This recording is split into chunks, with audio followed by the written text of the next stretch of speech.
The first man proposed to Delia Harlan before the dirt had dried beneath her fingernails. She was on her knees under the barn, one shoulder jammed against a crooked support post, trying to shore up the north corner before it sank another inch, when her shovel rang against something that did not sound like stone.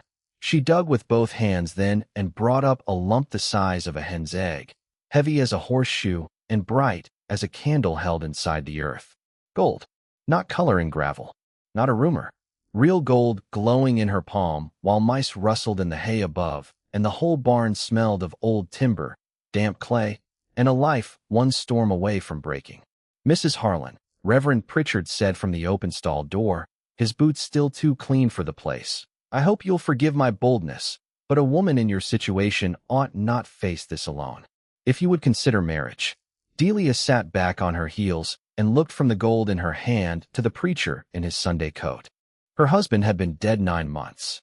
The grass over his grave had only just thickened. Still, there he was, already trying to wrap greed in scripture. Before we go any farther, settle in wherever you are tonight and tell us in the comments where you're listening from. We always like knowing who's gathered close when the fire gets low and a story begins. Delia rose from the pit slowly. She was 37, broad through the shoulders, plain in the way working women are called plain by people who have never carried feed in a blizzard, and stronger than most men found comfortable. Clay streaked her jaw. Her dark hair had slipped loose at the temple. The gold sat warm in her palm, like trouble made visible. "What situation is that, Reverend?" she asked. He cleared his throat. "A newly valuable property. Predatory attention. Legal complications. There are men who would take advantage of a widow. So you hurried over to save them the trouble?" He colored to the roots of his hair. Outside, late summer lay dry and bright over the valley. Her ranch sat on the east shoulder of the Big Horns, where the wind came hard off the hills, and every good thing had to be earned twice. Eli Harlan had loved this land with steady devotion. He had died on the north fence line the previous winter, trying to bring in a pair of heifers before a whiteout shut the world. People had called it a good death because he died working. Delia had learned that people will call almost anything good if it saves them from saying cruel. By supper, the whole county seemed to know what lay under her barn. Men arrived in stages, each wearing concern like a borrowed coat. A widower from Goose Creek brought preserves his sister had plainly made. A cattle buyer with a gold watch chain said a woman alone should think seriously about partnership. Young Owen Mercer, no relation to the banker, came blushing with late sunflowers and nearly swallowed his own proposal before Delia could refuse it. One man from Sheridan suggested a quick civil ceremony would protect her from claim jumpers. Another said he had admired her for years, though his admiration had somehow failed to appear until metal did. Delia heard them out with a still face and sent them away one by one. Only one man did not come to the porch. Gideon Shaw leaned on her pasture fence just before dusk, hat tipped back, one boot hooked on the bottom rail, watching the road instead of her. People noticed his limp first, and then the scar running from the corner of his mouth into his beard. Delia noticed the quiet. Gideon rented winter pasture 3 miles north and took surveying work when anyone honest needed a line checked. Years back, he had worked for the county until he challenged the wrong signatures on the wrong maps. He touched 2 fingers to his hat. "If I were you, I'd keep that nugget out of sight." Delia folded her arms. "I hadn't planned to wear it to church." His mouth shifted half an inch. "Good. Because Silas Mercer crossed the creek 10 minutes ago. That stopped her cold." Silas Mercer owned the bank, half the mercantile notes in town, and the kind of smile that looked polished rather than grown. He had spent 2 years buying land along the Valley Road for a proposed rail spur. Men said he was building the future. Men whose notes he held said it louder. "What does Mercer want with my barn?" Delia asked. Gideon looked toward the lane where dust had begun to rise. "Probably the same thing he wants with every other man's land. More than belongs to him." Mercer came in on a bay gelding with silver on the bridle and impatience in every inch of him. He removed his hat with perfect courtesy, but his eyes moved once over the barn and the creek bend beyond the cottonwoods. "Measuring. I'm prepared to purchase the barn lot and the south meadow at a very generous figure before less civilized interests become involved," he said. He named a price large enough to make a frightened person dizzy. Delia thought of Eli's boots still kept by the back door, thought of the cottonwood over his grave. Thought of the evenings she had eaten alone at this table and told herself survival was the same thing as living. No, Mercer blinked once. I would advise you not to answer in haste. I didn't. The warmth withdrew from his smile. You do have an outstanding note with the bank. Winter feed, seed credit, fence repair. Complicated seasons have a way of turning modest debts into urgent ones. So does greed. He slipped his gloves back on. I'll return tomorrow. Perhaps by then you'll have had time to consider how lonely legal troubles can become. When he rode off, the yard felt colder than the hour justified. Gideon had not moved from the fence. Delia walked to him with Eli's old shotgun resting in the crook of one arm, not pointed, simply honest. You knew he'd come fast. He's been waiting for an excuse. For what? Gideon hesitated. Your husband found more than gold. The wind stirred dry grass around their boots. Delia's hand tightened on the gunstock. Go on. Find Eli's blue ledger. Top shelf of the pie safe. He showed me a page in spring and told me if anything happened, I was to let you read the rest when silence became more dangerous than trouble. That night she found the ledger exactly where he said. Tucked inside was a folded note in Eli's square hand. D, if you're reading this, Mercer moved sooner than I hoped. The gold under the barn sits in an old creek channel, but that is not the worst of it. Gideon proved the county maps were altered. The lower pasture and creek bend were shaved into the proposed rail easement years ago. If Mercer gets your land, he gets the only dry route north. Trust Gideon Shaw. Sell nothing in private. Make them speak in daylight. Delia read it twice, sitting in Eli's chair while the lamp hissed low. She could take Mercer's money, leave before winter, and tell herself she had preserved what could be preserved. Or she could stay, fight a banker, a county office, and every polished man who suddenly thought her loneliness a doorway. Just before dawn she loaded the shotgun, saddled her mare, and rode to Gideon Shaw's cabin. He lived in a cottonwood draw above a narrow creek where the air smelled of pine smoke and cold water over stone. His cabin was neat without being careful. A chain measure hung by the door. Maps were rolled in a flower bin by the wall. No woman's touch remained anywhere, yet loss sat in the room, so plainly Delia could almost have nodded to it. Gideon opened the door before she knocked. You found the note. I found enough of one. He stepped aside. Then you may as well hear the rest warm. Over coffee black as stove polish, he laid out the old plats and the new survey copies. Years earlier, he had been asked to certify a revised county map, shifting a few rods at the creek bend. Looked minor on paper. Meant everything on the ground. The alteration quietly moved the only stable wagon route north into land Mercer intended to gather for the rail company. Gideon refused to sign. Another surveyor signed for him. Gideon objected. Within months, he had lost his position and most of his reputation. And Eli? Delia asked. He found placer gold while resetting that barn post in spring. Brought me a sample because he knew your father died chasing strikes, and you would rather bite iron than celebrate one. Delia looked down at her cup. Her father had spent her girlhood chasing strikes that never lasted. She had married a rancher because cattle moved slow and honest. Now the same shine had come up beneath her own feet. Gideon watched her carefully. You can still sell. To Mercer? To anybody. Start fresh somewhere gentler. She let out a dry laugh. Men are forever saying gentler like it's a place with a train station. His eyes dropped to his scarred hand. Sometimes it's just a house where no one is trying to buy your grief. The words held more weariness than advice. What did Mercer take from you? She asked.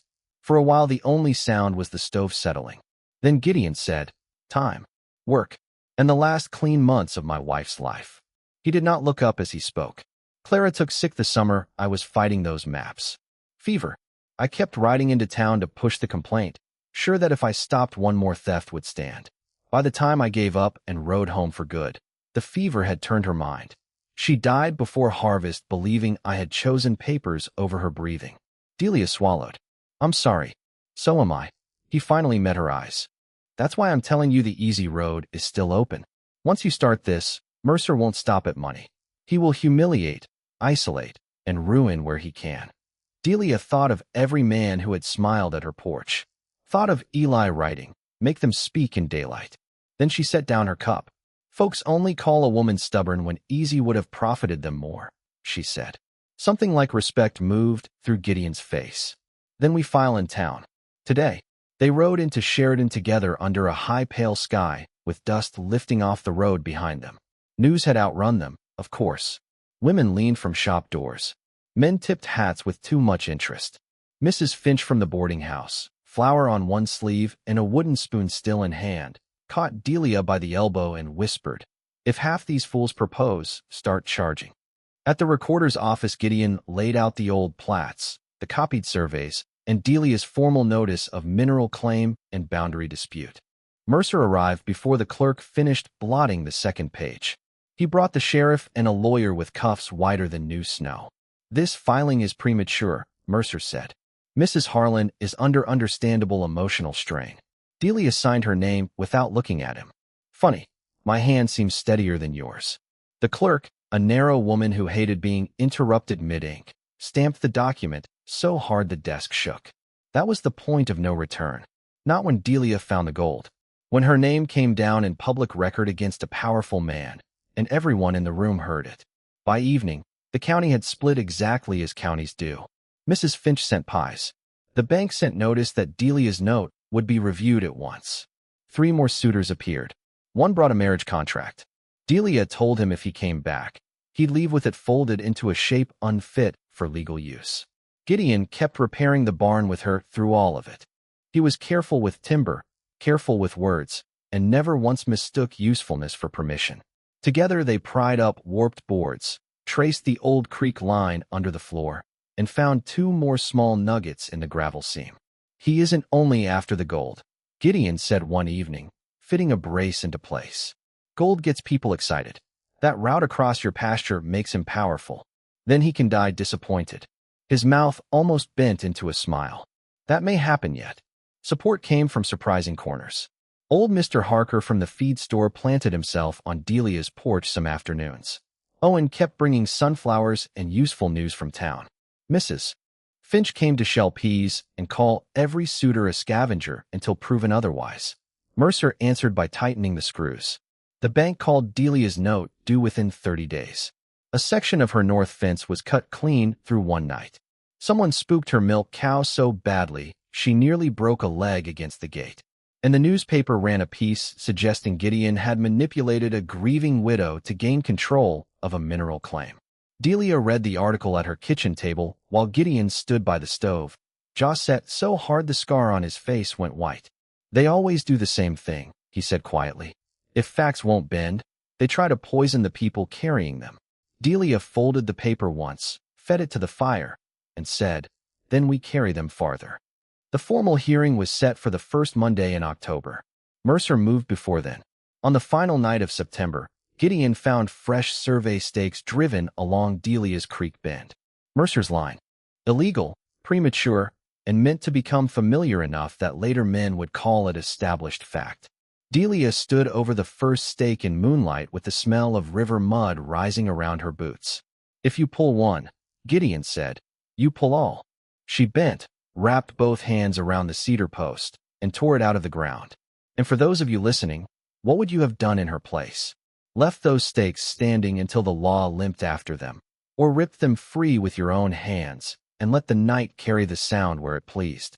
They pulled every last one. The storm came 2 nights later. Not from the sky, from the road. Delia was carrying lamp oil from the pantry when Belle, the old mare, gave the low, uneasy nicker she used only for snakes and bad men. Gideon, who had stayed late to finish bracing the barn floor, blew out the kitchen lamp with his fingers and said, "Get the shotgun." 5 riders slid through the dark along the cottonwoods. Another waited by the gate. No one called out. No one bothered pretending they were lost. Fear passed through Delia clean and cold. Then it turned useful. Gideon moved with stripped-down certainty. "Window. Don't waste shells. If they breach, go to the root cellar. And you? I'll be wherever they're stupidest." The first shot blew the porch lantern off its hook. Glass burst. Darkness dropped hard.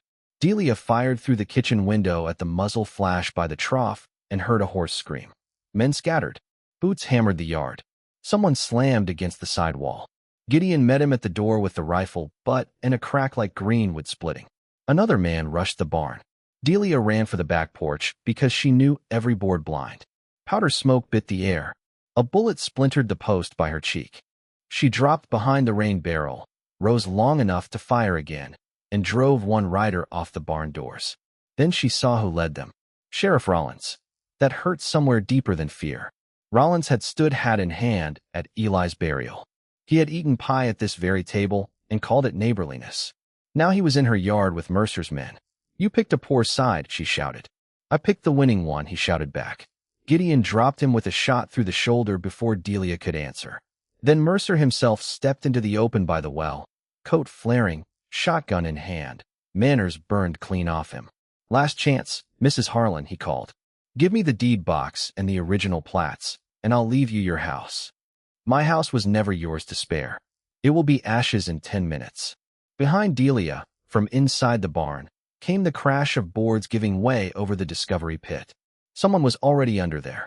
Mercer had sent a second pair through the rear hatch while the yard kept her occupied. Delia ran. She hit the barn at full speed, ducked beneath a swinging lantern beam, and found 2 men in the pit, one shoveling at the gravel seam, the other dragging out Eli's iron deed box from beneath the false floor where she had hidden it that afternoon. Mercer wanted the papers more than the gold. The nearest man turned. Delia drove the shotgun barrel into his ribs and folded him. The second lunged with the box, slipped in loose dirt, and fell hard enough to lose both breath and courage. Delia kicked the box free. Then Mercer filled the doorway with the shotgun leveled at Gideon, who had followed her in. "Drop it," Mercer said. Gideon did not. Wind hissed through the cracks in the siding. Horses screamed outside. Firelight from the spilled lantern crawled along the straw near the wall. Mercer's eyes fixed on Gideon. "You should have signed the survey when I first offered. You offered to rent my name. It would have bought medicine." The words hit Gideon like a fist. Delia felt it from where she stood. Mercer smiled then, small and ugly. "Your wife died because you wanted to feel honorable. Some men do not know they have stepped too far until the ground begins to move under them." Gideon took one step forward. Mercer cocked the shotgun. And that was the highest point of the storm, with the deed box in Delia's hands, fire creeping through the straw, and one cruel man aiming at the grief he thought would always keep another man weak. The shotgun never fired. A voice cracked through the doorway first. "Try it, and you'll drop before the hammer falls." Mrs. Finch stood outside with a revolver in both hands, flowers still on her sleeve, as if she had come straight from pastry to warfare. Behind her came Owen with 2 ranch hands, then old Mr. Harker, then half the valley crowding the barn door with rifles, lanterns, and the dangerous moral confidence of people who had finally seen enough. Mercer turned his head. That was all Gideon needed. He hit Mercer low and hard. The shotgun blasted into the rafters. Delia snatched the dropped weapon, swung it on the 2 men in the pit, and said, "Don't." They believed her. Mercer and Gideon crashed against the rotten edge of the hole. Delia dropped the deed box, seized the hanging lead rope, looped it around Mercer's cane arm as they lurched past, and hauled with every hard-earned pound in her body. Mercer slipped backward into the same gold-rich earth he had been willing to kill for. The edge collapsed. He vanished chest-deep into mud and gravel, cursing like a man discovering the ground itself had opinions. By dawn, Mercer, Rollins, and the hired men were in irons. The deed box held the original plats, Eli's notes, and 2 letters Mercer had written to an investor describing the valley route and what he called the widow obstacle. Men grow careless once they decide other people are small. Morning came clear and cold. Delia sat on the porch wrapped in a blanket while Gideon cleaned the cut above his own eye with water gone pink in the basin. "You should let me do that," she said. "I'm managing. You limp on a good day, and you're trying to be proud on a bad one." That almost got a smile from him. She took the cloth anyway and dabbed at the blood near his brow. He went still under her hands, not from pain so much as surprise. Men who survive by usefulness are often startled by gentleness. After a while, Delia asked, "Did Clara truly think you chose papers over her?" He stared out toward the cottonwoods. "I don't know. Fever says ugly things in voices we remember longest." Delia wrung out the cloth. Eli's last words were about a foolish heifer.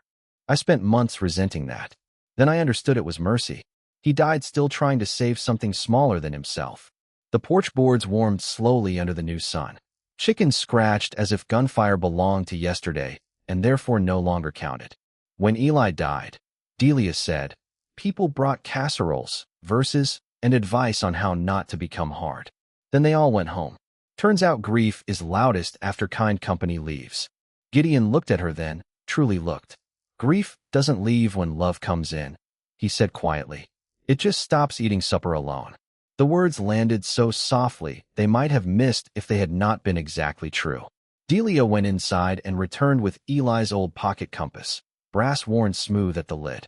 He kept this in every coat he owned, she said. Said a man ought to know where north is even when his heart doesn't. She placed it in Gideon's hand. He trusted you before I was wise enough to. Gideon closed his fingers around it, as if it were fragile. Delia, I do not need rescuing, she said. But I am tired of surviving alone. If this story is moving you, you are exactly who we write for. A like and a subscribe tells us to keep bringing these people to your fire. Gideon let out one breath that sounded almost like relief. Then let me stay near enough to be useful and honest enough not to call it rescue. She laughed, and for the first time in nearly a year the laugh did not hurt. The hearing in Sheridan 3 days later packed the courthouse. Mercer arrived bandaged and furious. Rollins looked gray clear through. Delia simply stood and told what happened in the order it happened. The strike under the barn, the proposals, Mercer's offer, the called note, the illegal stakes, the attack. Gideon laid out the altered maps in language the judge could follow. Then Delia opened Mercer's letters. There are few sounds more satisfying than a room full of people hearing a rich man's private contempt read back to him in daylight. By late afternoon the ruling came down clean. Mercer's attempted seizure was void. The altered county line was set aside pending territorial review. The bank's acceleration of Delia's note was declared coercive. Rollins lost his badge on the spot. Mercer was ordered held for conspiracy, attempted arson, armed trespass, and fraud. Once the territorial review widened, 3 more corrupt acquisitions came loose behind him like rotten boards after one hard kick. Investors fled. The bank board removed him before winter. His name, once spoken like a recommendation, became a warning. That would have satisfied many people. It did not satisfy Delia until she made the choice that proved she had become more than a woman defending what was left. She kept the ranch. She did not sell the barn lot. She did not marry for cover. She hired a small licensed crew to work only the old creek pocket beneath the barn and lower meadow, enough to clear every debt, rebuild every fence, and set money aside without turning the place into a camp of drunken men chasing glitter. Then she offered Gideon Shaw a full legal partnership in the survey, filings, and managed extraction. Not charity, not gratitude. An equal share set down in ink before witnesses. You know what people will say, Gideon murmured when she slid the paper across her porch table. Delia leaned back in her chair. People have been saying foolish things about me since the preacher smelled money. And if I sign, then you stay? He looked up at her. As a partner? She held his gaze. As a beginning. He signed. By winter the barn stood stronger than before, braced with fresh timber and good sense. Mrs. Finch still arrived with pies and opinions.